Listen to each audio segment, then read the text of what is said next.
Hi everyone, so tonight I'm going to be sharing two pieces of children's literature that I would consider to be really good, solid books. Now we know that historical concepts are really hard for students to learn, but a way for students to have easy access to history is through the use of picture books. So I've chosen to share with you two picture books. The first is titled Under the Same Sun and is written by Sharon Robinson and the illustrator is A.G. Ford. The second book is titled Henry's Freedom Box, A True Story from the Underground Railroad, and the author is UNLV and the illustrator is Kadir Nelson. So both of these books deal with slavery in the 19th century. And just to give some background, I'll do a quick synopsis of each book. So Under the Same Sun is about a family in Tanzania reuniting with Auntie Sharon and Grandmother Bibi who live in the United States. Now it's Grandmother Bibi's birthday, and the family in Tanzania decide to give her a birthday present of a 3-day safari at the Serengeti National Park. Now on the last day of the safari, the family arrives at a small historic town called Bagamoyo.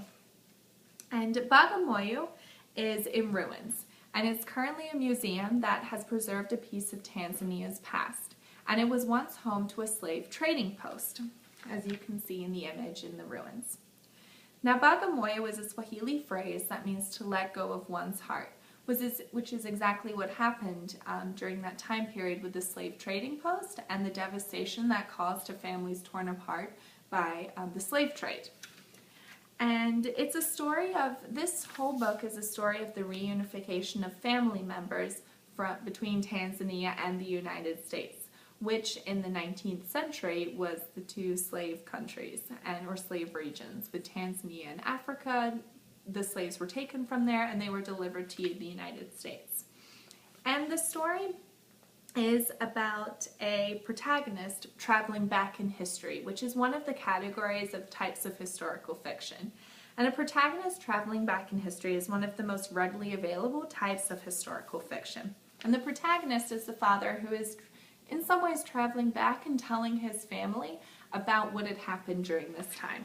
And he goes into description about the slaves being shackled in chains and transported from the slave trading post in Bagamoyo, which is right on the coast of the ocean, and being delivered to the United States, where they are then sent to pick cotton in the fields.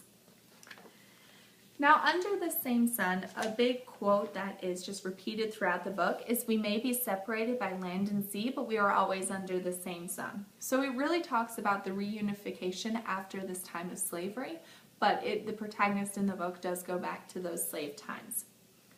And the book has super vivid images, which you can really see in all of the pictures. They're very colorful, they're very clear, and the reader is really brought in by the images. And it is a very detailed storyline and interesting to the reader when it talks about the animals on the safari and then just fluid, in a fluid motion, it goes straight into the slavery time. And it has all three aspects of what would be considered a good historical fiction book. And that is that it is correct and true. It is correct and true that there was a trading post on the coast of Tanzania right by the ocean, and that was from that town. It's also true to the period of the story. It's not candy-coated, it's not sugar-coated. And you can see by the images that it's not sugar-coating what slaves went through in the shackling of the chains that they had to be in order to be transported to America. And it's also interesting, and it keeps the attention of the young readers. And it does so by having the storyline of the family coming and visiting, the events that they did together, the animals on the safari, and then going into that historical time period of slave trade. Then we move on to our second book, titled Henry's Freedom Box, A True Story from the Underground Railroad. And it is a true story about Henry Box Brown. So Henry was born into slavery, and at the beginning of the book, and in the beginning of his life, his mom said, "Do you see those leaves blowing in the wind? They are from the trees, they are torn from the trees like slave children are torn from their families." And there's a clear connection between that quote from the book and the tearing apart of families and the devastation that caused from the slave trade post in Bagamoyo, Under the Same Sun. So in the book, and it's a completely true story, so after that, Henry was then given by his slave owner to the slave owner's son, and he was torn away from his family. He was torn away from his mother. So when he was with the slave owner's son, he worked in a factory, a tobacco factory, and he eventually met another slave named Nancy in town. And they started their own family with the permission and the approval of both of their masters. However, his wife Nancy and their children were then sold at a slave market, which then further tore apart his family and the devastation that he felt. So after that, he really sought his freedom through the help of James, who was another slave, and Dr. Smith, who was a white man who opposed slavery. And he actually mailed himself in a crate to Philadelphia because he knew there were no slaves in Philadelphia. And at last he finally had his first birthday, which was on March 30th, 1849, which was his first day of freedom. Now this is a great book. And again, it is a true story about Henry Brown, who eventually became known as Henry Box Brown because he shipped himself to Philadelphia.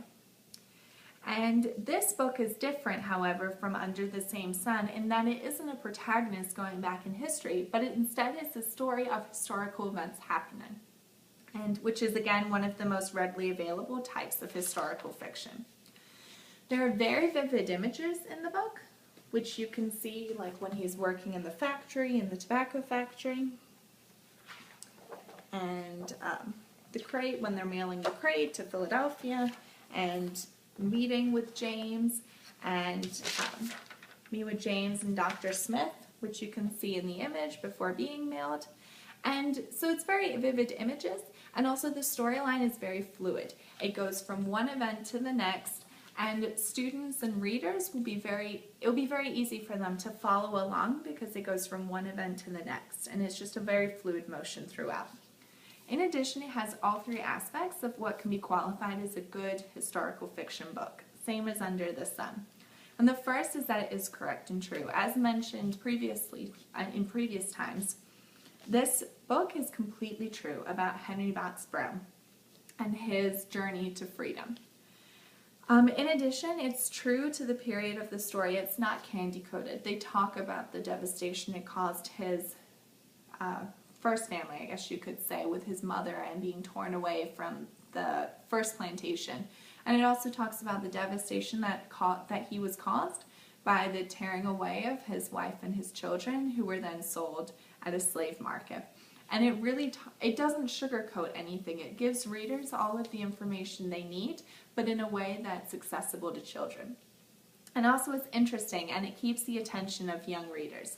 By having it be one event after another in a very fluid motion, it's very easy for students to understand and to follow along to the story.